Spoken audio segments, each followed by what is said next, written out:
जिस तरीके से राजधानी जयपुर में लगातार नशा बढ़ता जा रहा है, युवा नशे की चपेट में आते जा रहे हैं।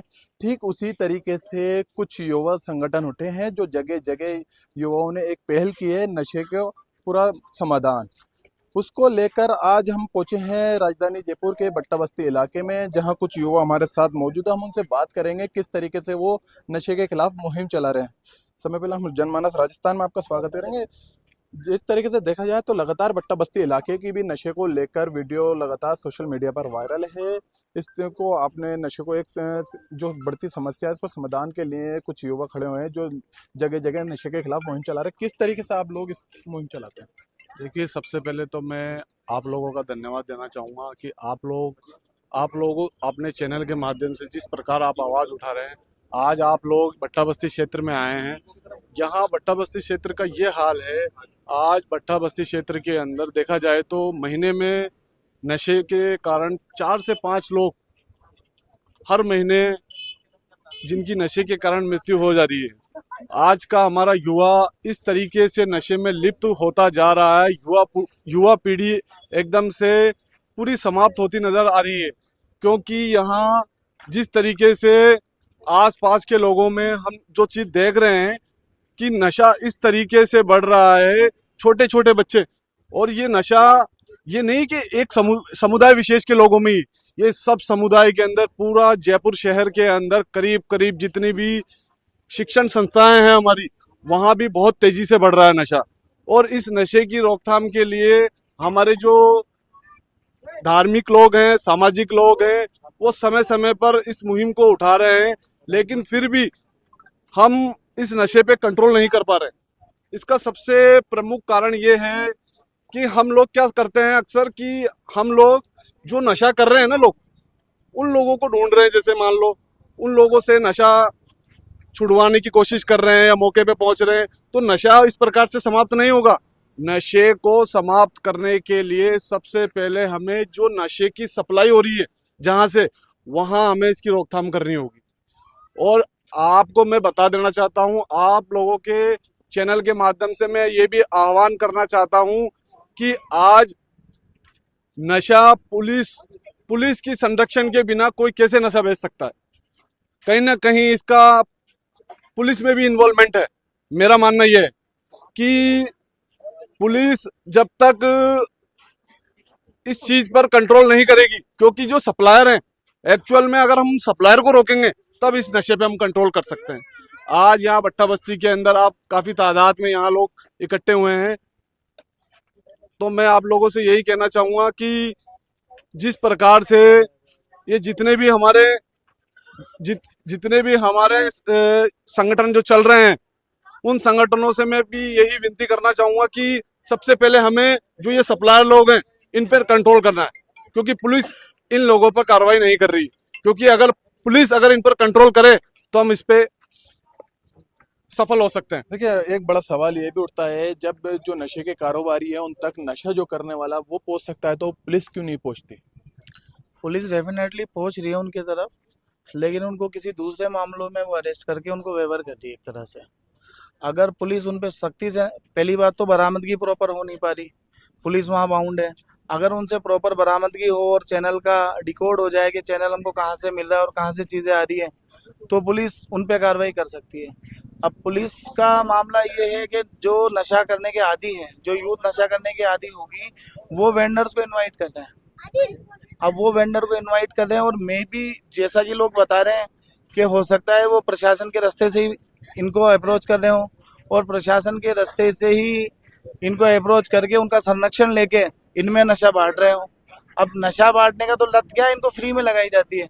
नशे को पहले ऐसे कॉम्प्लीमेंट्री यहाँ बांटा जा रहा है, उससे कोई पैसा और चार्ज नहीं लिया जा रहा। अब जब वो कॉम्प्लीमेंट्री की जब उसको आदत पड़ती है तो वो लत की वजह से उससे पैसे मांगे जाते हैं और पुराने जो पेंडिंग्स उसके हैं वो क्लियर करने को कहा जाता है। तो ऐसे हाल में यहाँ चोरी की घटनाएं ज़्यादा बढ़ रही है, नकबजनी की घटनाएं ज़्यादा बढ़ रही है, लूट की घटनाएं ज़्यादा बढ़ रही है।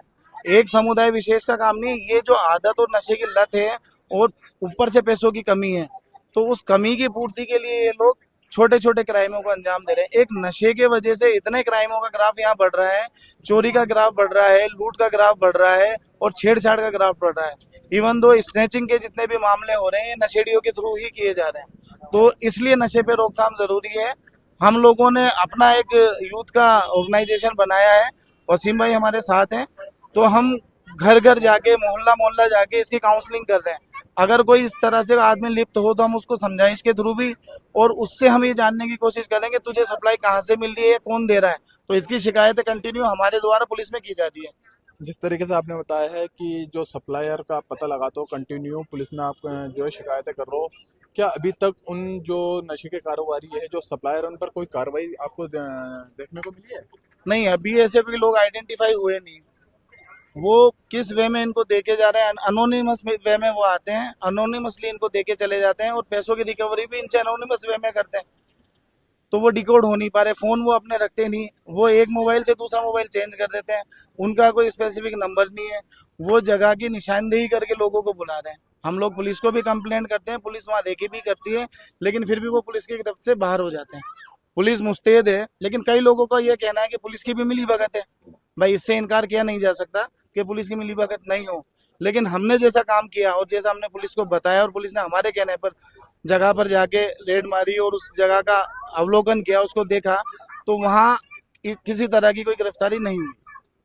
क्या लगता है आपको, जिस तरीके से आपके द्वारा पुलिस में शिकायत की जाती है लेकिन वहीं से नशों के कारोबारी उस वक्त गायब हो जाते हैं, उन तक कैसे इन्फॉर्मेशन पहुंचती है कि जो है अब यहाँ पर पुलिस रेड मारने वाली है? भाई इंटरनल चैनल हो सकता है, जिस तरह से पुलिस अपने इन्फॉर्मल्स रखती है, हो सकता है इसी तरह से एक अजीब ये सिंडिकेट बना के ये जो नशे के व्यापारी हो ये भी अपना काम कर रहे हो। तो उस सिंडिकेट को तोड़ना ज़्यादा ज़रूरी है। उनकी जो मुखबिरी की चेन है, अगर पुलिस उस पर काम करे और उसको तोड़े और उनको अरेस्ट करे, उनके खिलाफ कार्रवाई करे, क्योंकि आज नहीं हमको महीना भर हो गया यहाँ लोगों को, यूथ को इकट्ठा करते हैं, नशे के प्रति उनको अवेयर करते हैं, उनकी जो सामाजिक जिम्मेदारियां हैं वो सामाजिक जिम्मेदारियां उनको याद दिलाते हैं।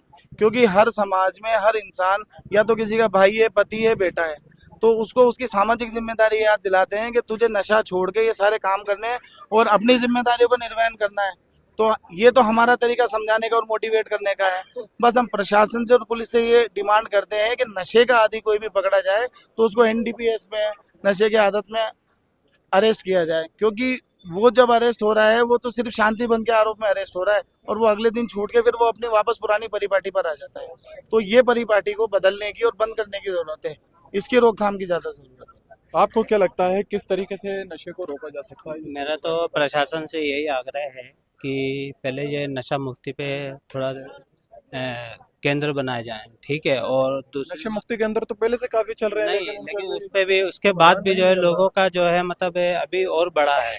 बच्चे जो है यूथ जरा जरा से बच्चे हैं ये जो है आगे बढ़ रहे हैं अभी नशा मुक्ति, चेन स्नैचिंग वगैरह पे, चोरी पे, इस पे है। और क्योंकि उनके परिवार में कहीं के पास पैसे की कमजोरी वगैरह की वजह से कई बच्चे जो है इन मतलब अवैध कार्यों में जो है लोग मिक्स हो रहे हैं, ठीक है। क्या आपको लगता है जिस एरिया में इस वक्त हम खड़े हैं यहाँ पे भी काफी जो नौजवान हैं, युवा है या बच्चे हैं, वो नशे की गिरफ्त में आए? जी बिल्कुल, यहाँ भी पहले तो काफ़ी हद तक यहाँ नशा था, लेकिन अभी काफ़ी सुधार हुआ है यहाँ पे। जैसे हमारे जो युवा लोग हैं उन्होंने टीम गठित करके काफ़ी लोगों को इस चीज़ में सुधार की ओर अग्रसर किया है। क्या आपको लगता है जिस तरीके से युवा इस वक्त काम कर रहा है वो नशे की जो समस्या है उसका समाधान निकालेगा? बिल्कुल, हम लोगों को अवेयर कर रहे हैं इस चीज़ के प्रति कि भी जो ऑलरेडी इसमें लिप्त हैं भाई उसको तो हम कोशिश कर रहे हैं धीरे धीरे धीरे, क्योंकि वो एकदम से तो नहीं छोड़ सकता नशा। लेकिन हम जो बिल्कुल नए लोग हैं वो उस नशे की ओर नहीं जाए, उसके प्रति हमारा ज़्यादा फोकस है। इसमें आप जब नशे को लेकर मुहिम चला रहे हैं, लगातार अवेयरनेस कर रहे हैं जो भी जनता को, और इसका जो एक समाधान निकालने की आप कोशिश कर रहे हैं, इसमें आपको प्रशासन का कितना सपोर्ट मिल रहा है? भाई प्रशासन तो देखिए, प्रशासन तो इस बार उसका हम आकलन ऐसे करते हैं कि भाई जैसे आज एनडीपीएस के जो मुकदमे दर्ज हो रहे हैं उसमें से 10 जैसे मुकदमे तो 10 आ रहे हैं भाई, कंप्लेंट जैसे 10 कंप्लेंट दर्ज हो रही है उसमें से एक मुकदमा दर्ज हो रहा है, 10 में से एक मुकदमा दर्ज हो रहा है। आज एनडीपीएस के मामले आप देखें तो पूरे इंडिया के अंदर राजस्थान 5वें नंबर पे है। आपको लगता है जिस तरीके से आपने बोली है कि 10 में से एक मुकदमा एनडीपीएस पर दर्ज हो रहा है, तो मतलब कहीं ना कहीं प्रशासन जो है वो नशे के कारोबारियों को छूट दे रहा है? बिल्कुल, इसके अंदर प्रशासन क्या कर रहा है, इसके अंदर जैसे अगर कोई किसी नशेड़ी को पुलिस उठा भी रही है तो उसको 151 के अंदर पाबंद करके छोड़ देती है, इसमें मुकदमा दर्ज नहीं हो रहा। क्या लगता है आपको किस तरीके से जो नशे के जो समाधान है किस तरीके से निकाला जा सकता है? क्योंकि छोटे छोटे बच्चे जब नशे की गिरफ्त में आ रहे हैं तो घर एक वो खुद ही नहीं, पूरा उनका परिवार तबाह होता हुआ नजर आ रहा है। बिल्कुल, पूरी पूरी उनकी पूरी नस्लें तबाह हो रही हैं एक साथ देखा जाए तो। भाई इस पे तो कंट्रोल, मैंने आपको पहले भी कहा था और अभी मैं यही कह रहा हूँ कि इसके अंदर जहाँ से नशे की सप्लाई हो रही है, अगर पुलिस प्रशासन इसमें ऊपर से ही अगर लगाम कस दे ना, तो हम काफी हद तक इसमें सफलता पा सकते हैं।